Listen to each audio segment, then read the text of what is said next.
Thank you. Thank you for having me address you at this important convention. I've been asked to say a few things about the Supreme Court's decision this time last year, redefining marriage in all 50 states, what it means for Americans, what it will mean for the free exercise of religion, the freedom of the church. And so I just want to preface this by saying I'm not a theologian. I'm coming at this from the perspective of a political philosophy PhD who now works at the intersection of political philosophy and public policy. So I'm thinking about the institution of marriage as a government-recognized institution, not as a sacrament or as a covenant, as a religious institution. But I want to suggest that what the court has done will have consequences both for the public institution of marriage and for the sacramental or covenantal understanding of marriage. But I want to start, as any good conservative should start, by turning the clock back 50 years. Thank you for laughing. That's intended to be a joke. Half of my audiences don't get it, but turning it back 50 years to the Moynihan Report. It was 50 years ago that Daniel Patrick Moynihan issued his infamous report on the state of the black family in the United States. Moynihan pointed out that birth rates to single mothers in the general population were at 5%, but within the African American community, they were 25%. Moynihan was then roundly criticized for being a racist. Even though he was a liberal sociology professor at Harvard, he then became the liberal Democratic senator from the state of New York. Moynihan wasn't a racist. He wrote his report precisely because he cared about black people, and he thought that 1/4 of all black children being born to single mothers would have negative consequences for those communities, for those women, and for those children. Fast forward to today. In Moynihan's time, it was 5% general population, 25% African American population births to single mothers. Today, 40% of all Americans are born to single mothers. 50% of Hispanic Americans born to single mothers, and it's 70% of African Americans are born to single mothers. So the first thing to say is that gays and lesbians aren't to blame for that.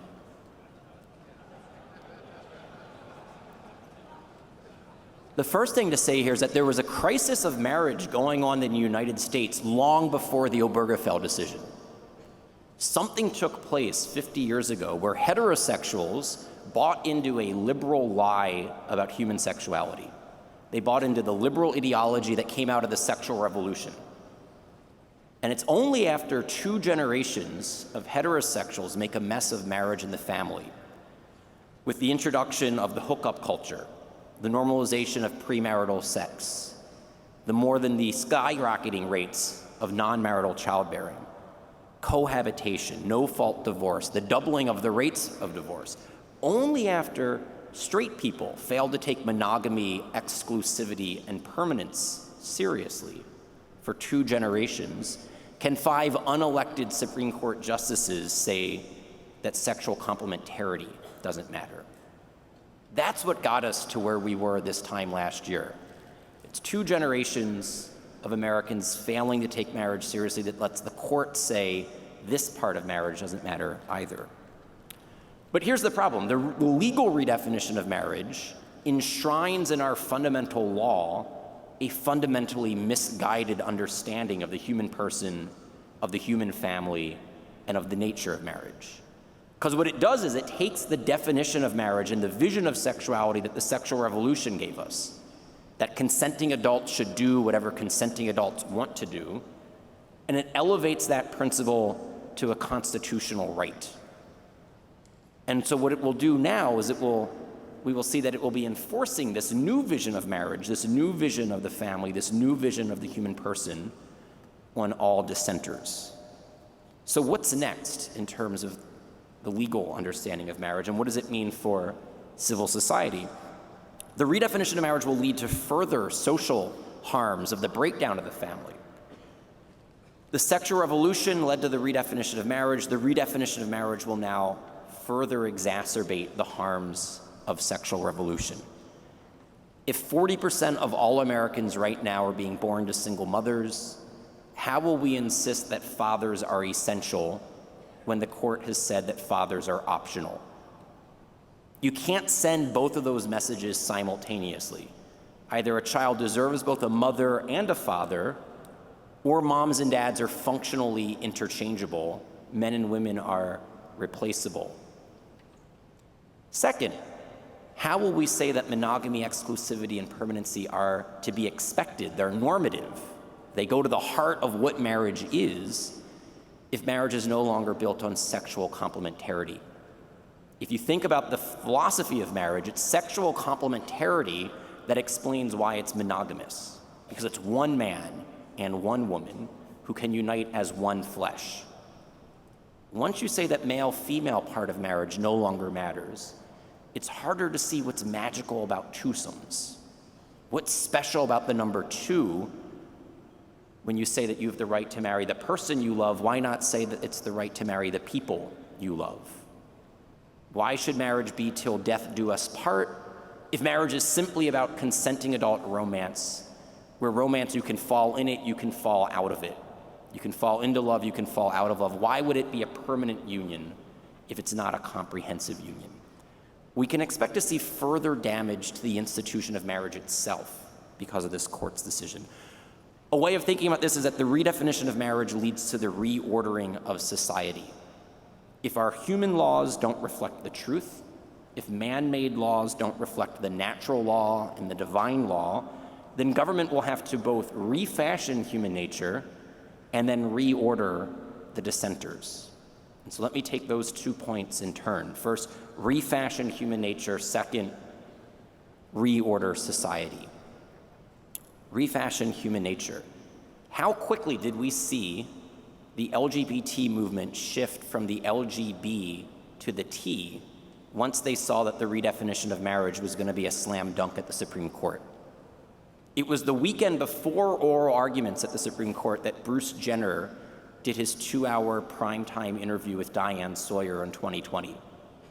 That was only a year and 3 months ago. And prior to that point, most Americans, and I would venture most people in your pews, hadn't ever considered a transgender bathroom or a gender-neutral locker room at a public school. And now, 1 year after the redefinition of marriage, if we're unable to say that marriage unites male and female, that children deserve a mother and a father, it's not surprising that the Obama administration is redefining what it is to be male and female. And so we're seeing the Title IX mandates impacting any educational institution that receives government funds, saying that you have to have bathrooms and locker rooms and dorm rooms and hotel rooms for overnight field trips, all based upon gender identity, not based upon biology. One other point, I was debating with myself whether or not to mention this, I will mention this, is that the redefinition of marriage, the refashioning of human nature will also have implications for the culture of life. And I just want to mention this briefly to plant the seed, but in 2 ways. One is a worldview, and then one is a specific technology. You can simply ask yourself this question: have you ever heard an advocate for same-sex marriage also advocate the virtue of chastity? It's not that it's impossible. You could be both in favor of gay marriage and in favor of chastity. It's just that I've never actually met anyone or heard anyone advocate both of those positions simultaneously. What we know from 40 plus years of pro-life work is one of the drivers on the demand side of abortion is unchastity. It's a lack of chastity. So until the virtue of chastity is recovered in American culture, we will never see much progress on the pro-life movement. And yet the vision of marriage that the Supreme Court just bought into, and it's from every page of Justice Kennedy's opinion, is that consenting adults should do sexually whatever consenting adults want to do. And so that general worldview is going to be driving up the demand side of the abortion equation. The second is specific technologies. What we're seeing now is that a problem that heterosexuals created with assisted reproductive technologies will now be further exacerbated by same-sex couples who desire a child of our own. Take the same-sex male couple. They can purchase someone's eggs. They can then rent someone's womb. One of them can provide the sperm. They can create a child, implant that child, and then, quote, have a child of our own. What will this involve? It'll involve the exploitation of women. First, the process of egg harvesting, incredibly risky procedure. Then 9 months of renting someone's womb. Tends not to be upper middle class, white, college-educated women who volunteer to sell their eggs and be a surrogate womb. It tends to be people on the margins, people who are already on the periphery of life. So it'll lead to the further exploitation of women. And then what do we know about the infertility industry, the assisted reproductive technologies? That they create many, many more embryos than they ever implant. And of the embryos that are implanted, they're, quote, selectively reduced to one. Because the couple doesn't want to be octomom, the couple wants one child of their own. But they might create a dozen embryos, freeze 6 of them, implant 6 of them, and then selectively reduce 5 of them to arrive at the one live birth child. Again, this isn't a problem that gays and lesbians created. Heterosexuals have created the unregulated infertility industry, but the redefinition of marriage will now exacerbate that problem. And again, it's a refashioning of human nature. So let me move on to the second point, the reordering of society. What we're now going to see is that people who don't acquiesce to the Supreme Court's new definition of marriage will be paying a price.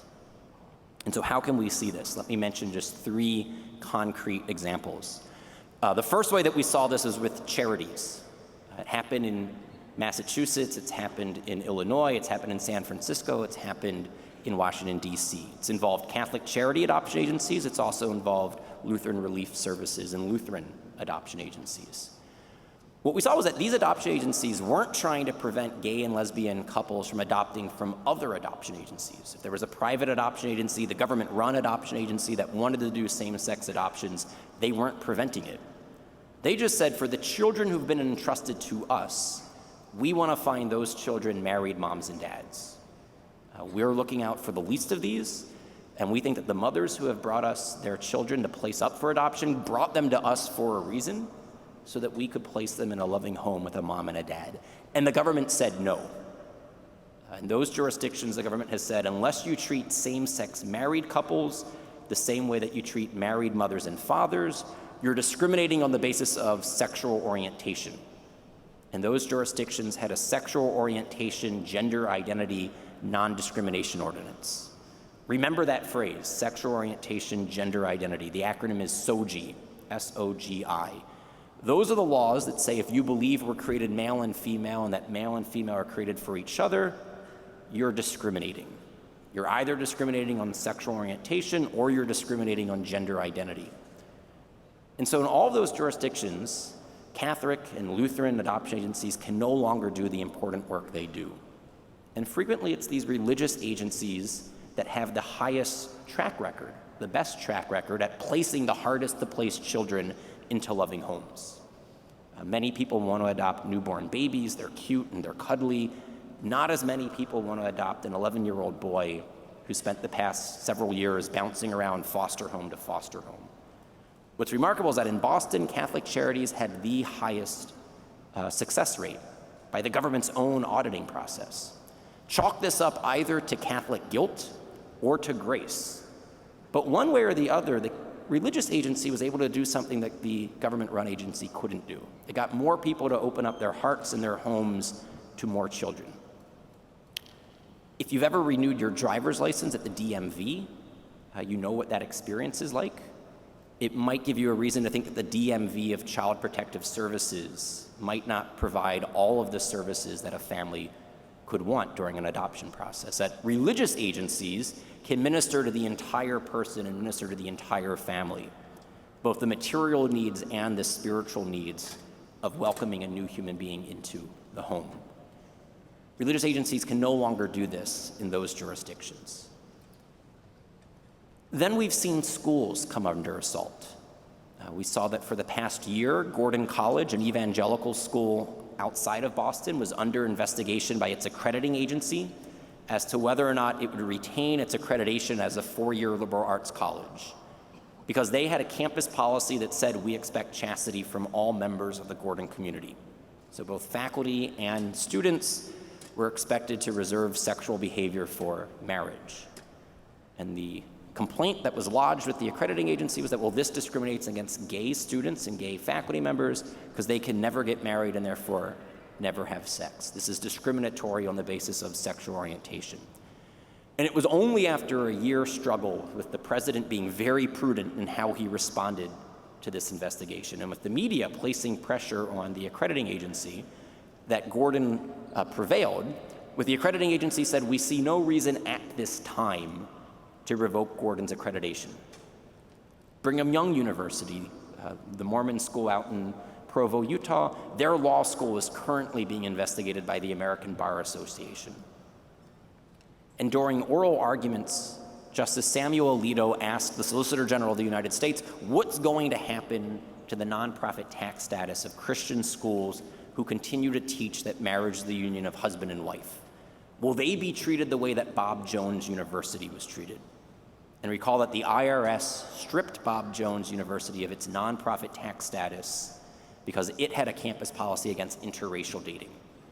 And so the question from Alito is, are you going to treat traditional Christian schools the way that the IRS has treated racist schools? And the answer from the Solicitor General was somewhat chilling. He said, I don't deny it, Justice Alito, that's going to be an issue. I don't deny it, it's going to be an issue. He repeated himself. The easy response, especially when you're trying to get the Supreme Court to vote your favor to redefine marriage, is to say, of course not, Justice Alito. We'll never treat Orthodox Jews and Roman Catholics and evangelical Christians and Latter-day Saints and other people of faith who believe marriage is the union of husband and wife, we'll never treat them as if they're racists. He could have said that, he didn't say that.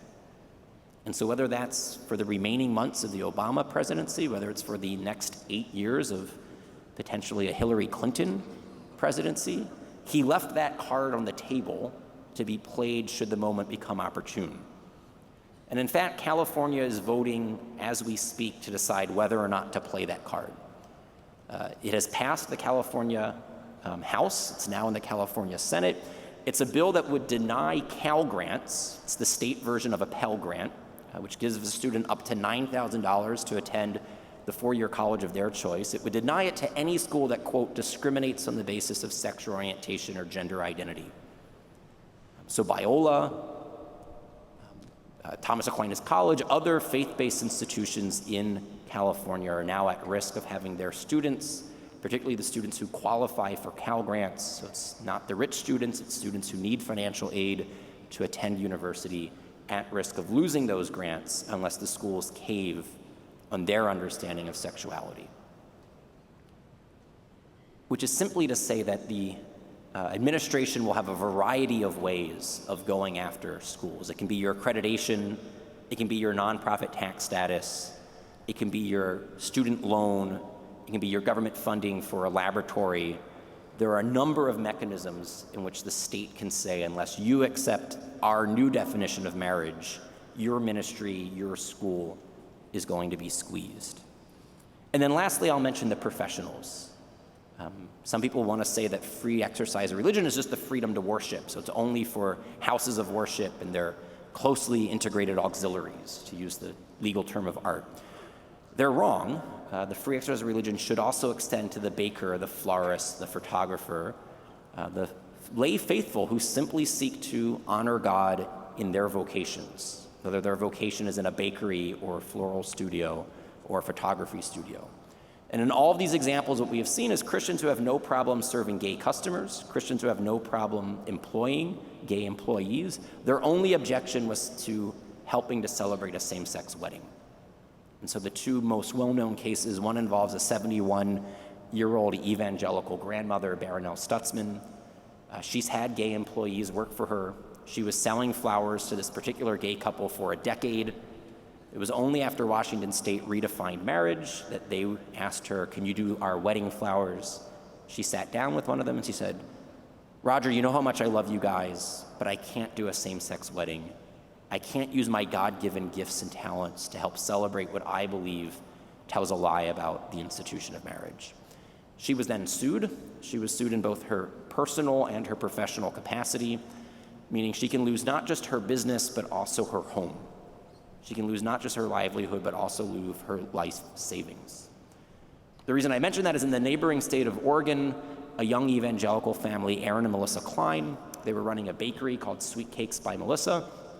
They have 4 children they were supporting with their bakery. They were sued because they declined to bake a same-sex wedding cake. They were then ordered by the government to pay $135,000 in restitution for the pain and suffering that they caused the same-sex couple by not baking the same-sex wedding cake. They were forced to shut down their business because they were told that for every additional same-sex wedding cake they declined to bake, they would face another lawsuit and another fine. And one of the local LGBT groups had organized a campaign to say they were going to get all of their subsequent wedding cakes baked at Sweet Cakes by Melissa. So there would always be a future case coming, and if they were open and they were forced to decline it, there would be a future lawsuit. So they were forced to shut down, and the husband, Aaron, now works as a garbage collector for the state. These are the sorts of consequences that are already playing out in the United States as the result of the redefinition of marriage. Let me move on to suggest, first, why these things are happening, and then second, what we can and should do in response. First, I want to suggest that we've had 3 changes in the United States over the past 40 or 50 years that can explain why we see these challenges at this time. The first is that we've had a change in religion. And I start here because this is a religious gathering. I don't think there's any way in which we could say that there have been changes in American religion that partly explain for this. First, a challenge from outside of religion, the challenge of secularism. My former boss, Richard John Newhouse, described this as the naked public square. It was an effort by John Rawls and Dworkin and others to say that religion has no role in the marketplace, no role in town hall, no role on Wall Street. Religion is something private. It's only for the 4 walls of your chapel, maybe along the bedside as you say your prayers before night, but that's the extent of it. This is why we now see the free exercise of religion being redescribed as the freedom to worship. But then we've also seen a change of religion internally. We saw the collapse of the mainline churches. In Newhouse's phrase, the main line became the old line, which became the sideline.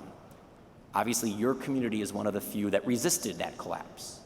But you can see some of your fellow neighbors, other congregations, which have caved one by one on the issues that I've discussed today.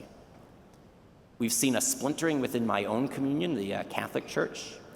We've seen the splintering between the so-called Spirit of Vatican II Catholics and the John Paul II generation, which has severely weakened Catholic witness in the United States. And now we're seeing a disengagement from young evangelicals who don't want to be seen engaged on these controversial culture war questions.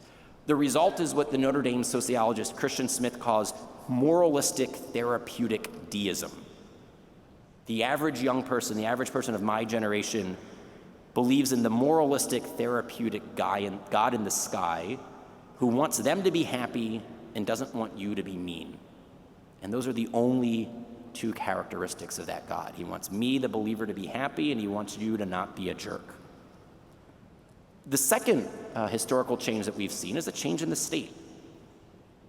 If the American founders were to come back today and hear about the Little Sisters of the Poor Supreme Court case, the first thing they'd say wouldn't be, well, the First Amendment protects them. The first thing they'd say is, what is the Department of Health and Human Services, and why are they issuing a mandate to an order of nuns to cover abortion and contraceptive devices?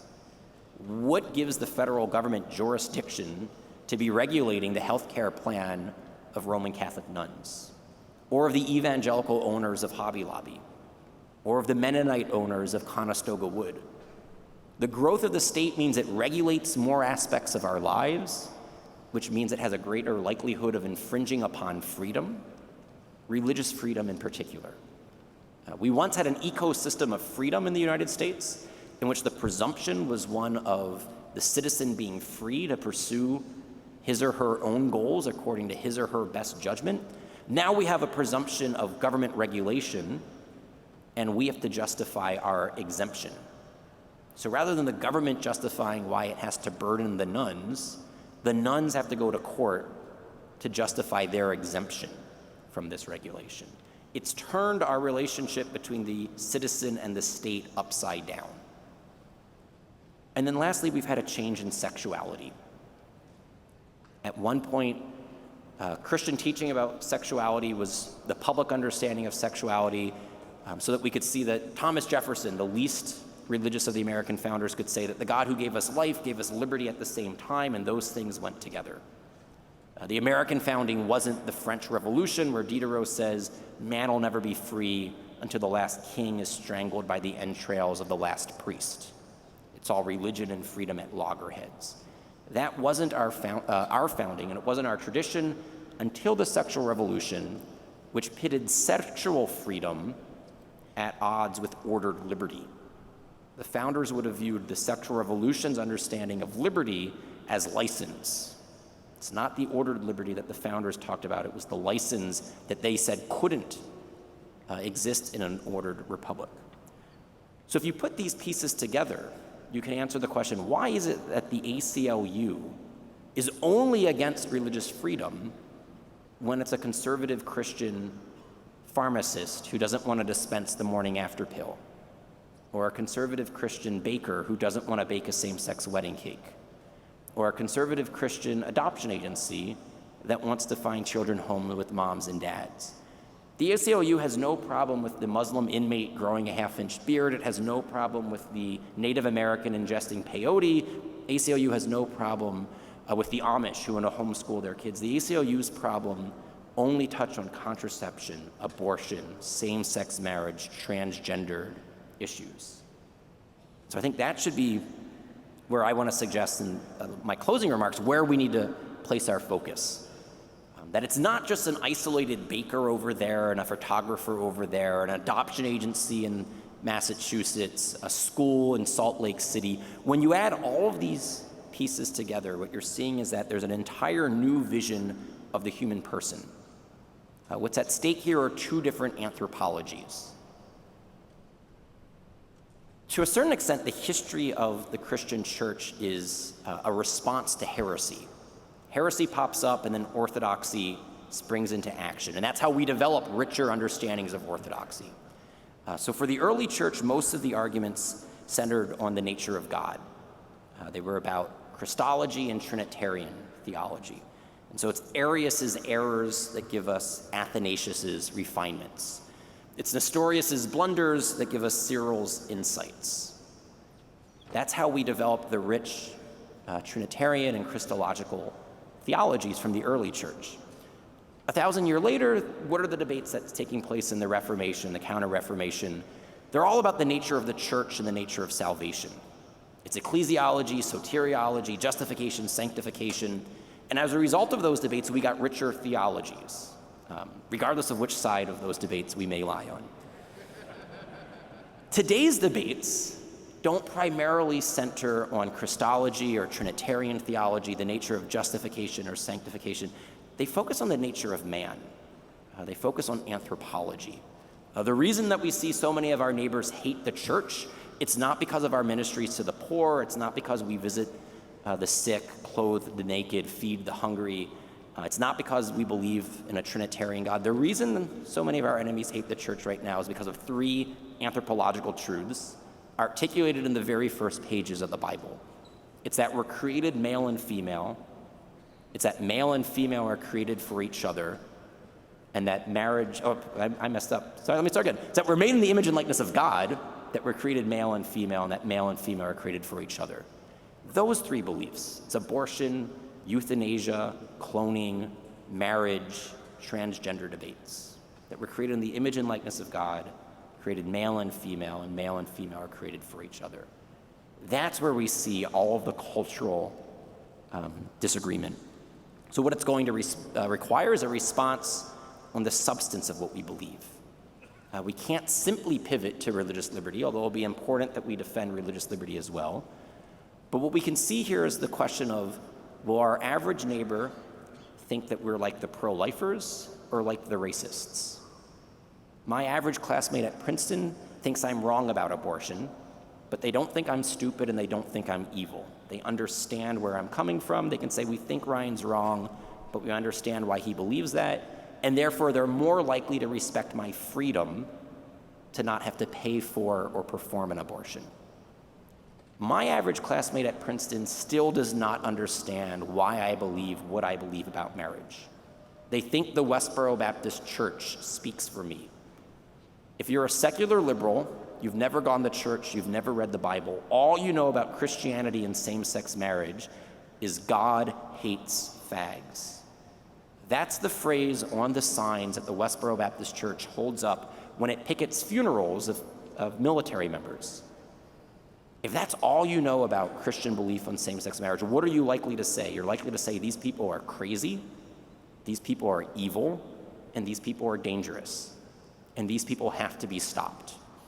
We have to shut down their schools, shut down their charities, shut down their businesses.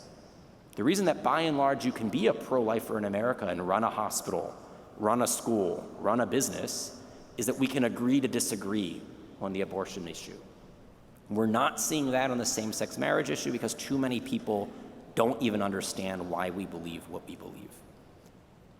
So I just want to suggest that where we're going to have to defend ourselves will be both a theology and a philosophy of the body.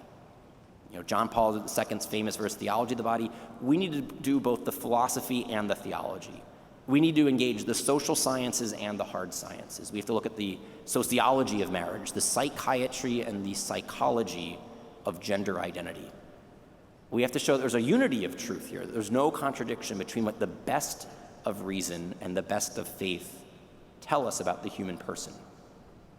Because what's at stake here is whose understanding of human nature will prevail, and then what will happen to those who, quote, dissent from government orthodoxy. Lastly, let me close by looping back to where I started. I started by saying with the Moynihan Report, 50 years of heterosexuals not living out the truth about marriage. Our best defense of marriage and our best defense of religious liberty, therefore, is going to be living out the truth in our own lives. And so for this, I want to cite a very Lutheran-friendly Pope, Benedict XVI. Benedict, a world-class theologian, a world-class intellectual, and he's famous for saying it's not the arguments of the intellectuals that win converts, it's the holiness of the saints and it's the beauty of the artists. The reason why we lost this marriage debate in the United States was because we failed to live out holy and beautiful marriages ourselves. And we have no one to blame for that but ourselves.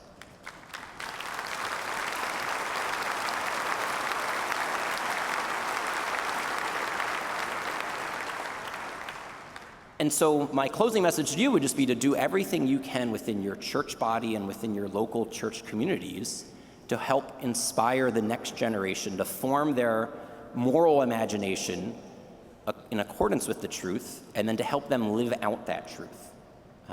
It'll be flourishing, happy, holy, beautiful Christian families that are our best defense in the long run. Thank you.